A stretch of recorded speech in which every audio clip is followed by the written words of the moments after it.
Welcome to the official podcast of Vienna Shadows, a group whose influence stretches back centuries beneath our city's historic buildings.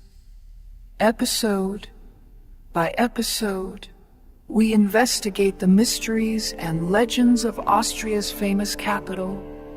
Lean back and enjoy the show. It's amazing when you think about it, right? Like, the stories behind how big cities started, Rome, Athens, shrouded in myth and legend and all that. But Vienna's always felt, well, a bit more mysterious, like a book where someone ripped out the first few pages. Oh, I like that. A missing prologue. You're right. Even though Vienna's history is so full, so much documented later on, those very first chapters, they're kind of blurry, not like those other ancient cities. And that makes a recent discovery out in Simmering even more fascinating. They found a mass grave, skeletons, tons of them, like 150 people. Talk about a bombshell that makes you rethink everything about Vienna's early days. Absolutely a game changer. And what really connects it to Vienna's roots is the timing. Initial estimates say those skeletons are from Emperor Domitian's time, late 1st century A.D., which, as you know, puts it right at the start of Vienna's Roman period. Exactly. So that's what we're digging into today. How does this mass grave, this big find in Simmering, change what we thought we knew about Vienna's founding? What does it tell us about Vindobona, the Roman name for the city, and maybe even about Roman religious practices back then? We'll be looking at news reports about the discovery, and we'll also dive into Roman religion in general to see if we can put the pieces together. It's a vital question to explore. You said it yourself. Vienna's origin story isn't as neat and tidy as some other cities with Roman connections. This grave gives us a real, tangible opportunity to fill in some gaps, to understand a period that's been pretty hazy up to now. So let's get down to specifics. This mass grave, where in Simmering did they find it, and what do we know so far about the people buried there? They found it on Hasenleitengasse in Simmering, like we said. Right. 150 individuals, that's the first thing that jumps out. And those initial archaeological assessments, they're pointing right at Emperor Domitian's reign, firmly in the late 1st century A.D. And who are the archaeological detectives on this case? Who's leading the charge to unravel this historical mystery? The Vienna Museum and the City Archaeology Department are running the show. Michaela Kronberger, she's a curator at the museum and also head of city archaeology, and Christina Adler-Wolfel, they both stress that this initial discovery is just the tip of the iceberg. They're really keen on learning more about these people's lives, not just how they died, but how they lived their days, Like a real historical investigation. I even saw someone calling it CSI Vindobona. That was Maddie Bunzel, the artistic director, making that comparison. Catchy, right? Yeah, definitely captures the forensic nature of what they're doing. Veronica Cope-Hathler, who's the city councilor for cultural affairs, she called it a special sensation, something that goes beyond what we thought we knew about how Romans settled in this area. And it's not just a local effort, is it? There's talk about a bigger research project in the works, right? Exactly. The Vienna Museum's putting together an international interdisciplinary project. They'll be using all the latest technology, DNA analysis, isotope studies, the whole works. The goal is to find out where the people in the grave came from, what their lives were like. It could reveal some incredible stuff about who these people were, their backgrounds, what brought them here in the first place. Okay, so we've got a significant number of people buried together around a time that's key to understanding Vienna as a Roman settlement, as Vindobona. Now, let's zoom out a bit. Why were the Romans in this region to begin with? What strategic or other reasons drew them to the place that would eventually become Vienna? The prevailing theory is that there was a major battle here, one that probably cost Rome a lot. This conflict is believed to be the reason why they decided to set up a permanent base on their northeastern frontier, which was vulnerable at the time. It's a familiar pattern in Roman expansion. They'd secure a new territory with a military camp and project their power from there. And that military camp, that's where the name Vindobona comes from, am I right? You got it. Vindobona, that was the name on the Roman maps. Sources say it existed from the late 1st century A.D. to the early 5th century. During that time, it grew into a sizable settlement, possibly with as many as 6,000 soldiers and thousands of civilians who supported them. So given the timing, is it possible that this mass grave is directly connected to those early battles that led to Vindobona's founding? It seems like a plausible scenario. It's definitely a strong contender, and the archaeological evidence backs it up. They found nails from a Roman military sandal in the grave, which links it to Roman soldiers being among those buried. For you, this strengthens the connection between the grave and the initial reason for the Roman military presence in the area. Now, Vindobona wasn't just one big camp, was it? I remember reading about different types of Roman settlements there. Can you tell us more about that? You're spot on. Early on, it was probably a smaller fort, a castellum for a cavalry unit. And some speculate that it might have been located in Simmering, based on where they found the grave. Then, sometime around 100 A.D., they built a bigger, permanent legionary camp further inland, roughly where the Graben and Rotenturmstrasse are in today's 1st District. Some experts believe this bigger camp was a direct response to the kind of fierce fighting that probably happened in Simmering. They needed a stronger, more fortified base. So, the initial smaller fort in Simmering might have taken the brunt of the conflict, making it necessary to build a larger, more strategically located legionary camp closer to the center. It makes sense, doesn't it? It's a reasonable conclusion. And it's important to remember that later on, a civilian settlement called the Canabe Legionis sprang up east of the Wien River in what's now the 3rd District. This was typical around Roman military sites. Civilians would flock to these areas because of the economic opportunities and the safety provided by the soldiers. And the mass grave in Simmering, about 7 kilometers from that main legionary camp. Does that distance tell us anything important? It could mean that whatever happened, whatever led to those burials, took place a bit away from the main military hub. Maybe it was during some initial skirmishes or when the Roman occupation wasn't as established yet. It also shows that Roman activity, and unfortunately Roman deaths, weren't limited to just the central camp. It's just a wider sphere of Roman influence and potential conflict. So Vindobona thrived for centuries as a key Roman outpost. But what happened next? How did it transform into the Vienna we know today?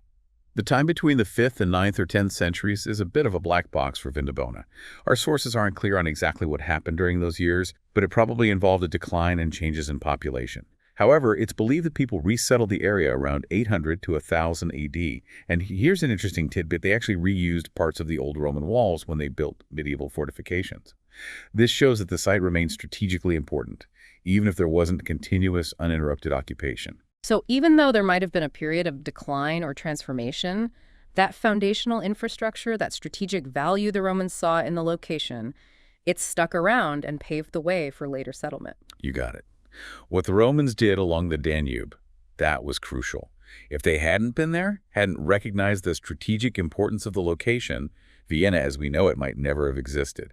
For you, this mass grave in Simmering offers a window into those very beginnings. It really does like a vital piece of the puzzle when it comes to understanding the early Romans here. And it makes you wonder about people in the grave, their stories, how they died. Could Roman religious beliefs and practices shed more light on this?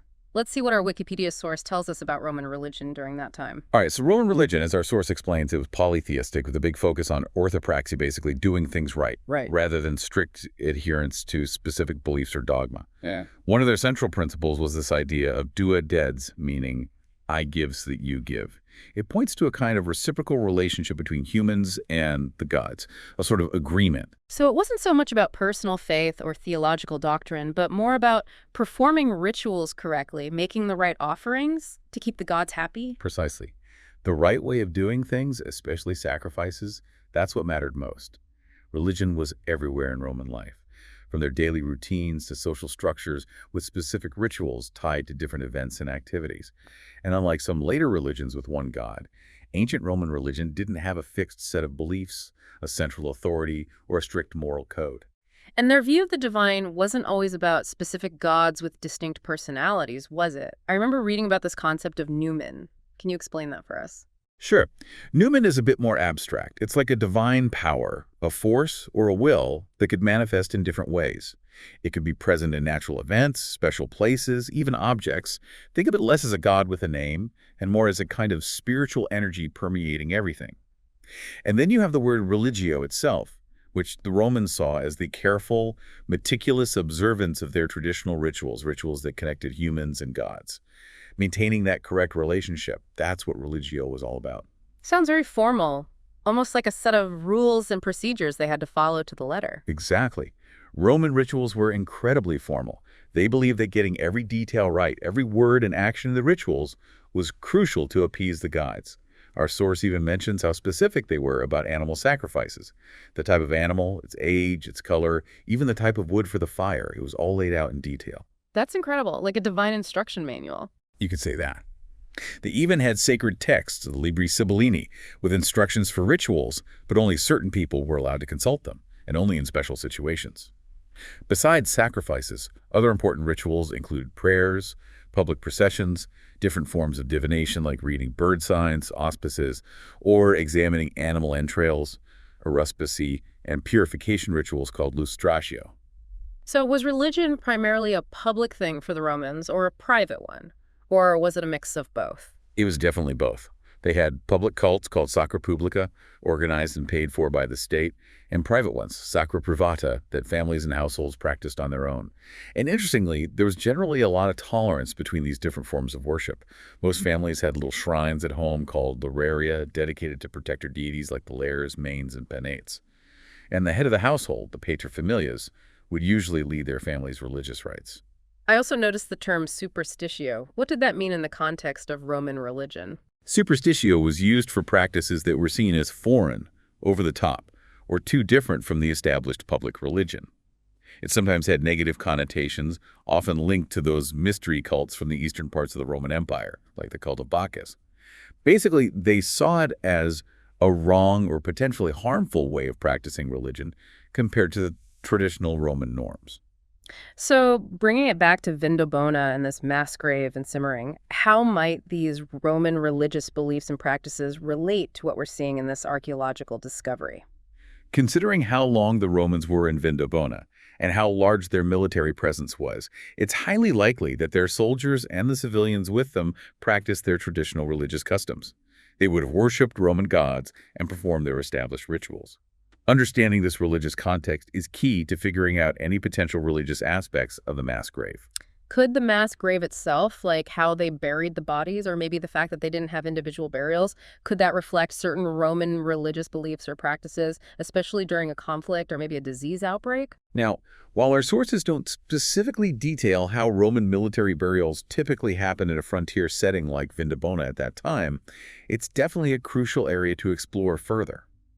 In other historical contexts, mass graves are sometimes linked to times of crisis or upheaval, where traditional individual burial rites were either too difficult logistically or less important than the need to quickly bury a large number of bodies. This could point to a disruption of normal religious practices. And what about finding religious artifacts in the grave itself or in the surrounding area during future digs? Could those discoveries give us more direct clues about the religious beliefs and practices of the people buried there? Oh, absolutely. Future excavations could turn up votive offerings, burial goods, or other religious objects. Yeah. These kinds of finds would provide more concrete and direct insights into the beliefs and practices of those buried in the grave and paint a clearer picture of the religious landscape of early Vindobona. They'd be like messages from the past, you know. Vindobona wasn't just important for its military and potential religious aspects, was it? Geographically, it seems like it was a pretty strategic location. Can you tell us more about that? Certainly. Vindobona's location on the Danube was crucial. Even before modern engineering changed the river's course, the Danube was a major waterway for transportation and trade. Vindobona sat on a naturally protected terrace by the river. Plus, the Otterkringer Bach and the Wien River acted as natural defensive barriers, making it even more valuable from a military standpoint. And that strategic value didn't disappear after the Romans left, right? I understand that parts of the Roman walls were later incorporated into the medieval city fortifications. That's right. When the Babenberg dukes made Vienna their home, they used large sections of those old Roman walls in their own defenses. If you look at the street layout in Vienna's first district today, you can still see the rectangular outline of that Roman camp. It just goes to show how important that location was, and importance that the Romans recognized first. But beyond defense, Vindobona was also a major hub for transportation, connecting the region through trade and communication, wasn't it? Exactly. Vindobona provided a relatively easy crossing point on the Danube, which was vital for both trade and troop movement. It sat at the crossroads of several major ancient trade routes, including the Amber Road, connecting northern Europe to the Mediterranean, and the Limes Road, which ran along the Danube, linking the western and eastern parts of the Roman Empire. From there, routes branched out towards the Alps, Italy, Bohemia, the Carpathians, and the Pannonian Plain. It was a true crossroads, a central hub in the ancient world. So all these geographical advantages, that confluence of strategic factors, definitely contributed to Vindobona becoming a major Roman settlement with a large military and civilian population. And of course, wherever the Romans went, they brought their religious customs, which would have been woven into their everyday lives. Absolutely. The strategic importance of the location made it a prime spot for a substantial Roman settlement, with both military and civilian life flourishing. And with the Romans came their deeply ingrained religious beliefs and practices, shaping the cultural landscape of the area. This deep dive has been truly eye-opening. It's given us such a fascinating glimpse into Vienna's early days. This mass grave in Simmering is a powerful, if somewhat somber, window into a turbulent period. It was a time that likely led to the creation of the Roman military camp Vindobona, the very heart from which Vienna eventually grew. The Romans didn't just bring their military strength and building skills, they also brought their intricate and complex system of religious beliefs and practices, which were fundamentally intertwined with their society. Absolutely. And we shouldn't forget that this investigation is far from over.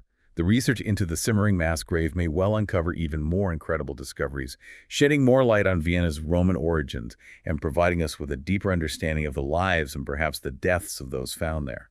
The CSI Vindobona case, so to speak, is still unfolding. Makes you think, doesn't it? Vienna has such a rich, multi-layered history. Who knows how much those early Roman foundations, both the physical remnants hidden beneath the modern city and those less tangible cultural influences, shaped Vienna over the centuries. What other secrets are waiting to be unearthed beneath the streets we walk on today? And here's a question for you to ponder. What aspects of Roman culture and religion, if any, might still be lingering in the region's traditions and identity today? Food for thought, isn't it? Definitely. Well, that's all the time we have for today's deep dive. Until next time. This concludes today's investigation. If you have any information about anomalies or historical records relating to the Vienna Shadows, contact us through secure channels only. Until next time, stay vigilant. This is the podcast team of Vienna Shadows, signing off.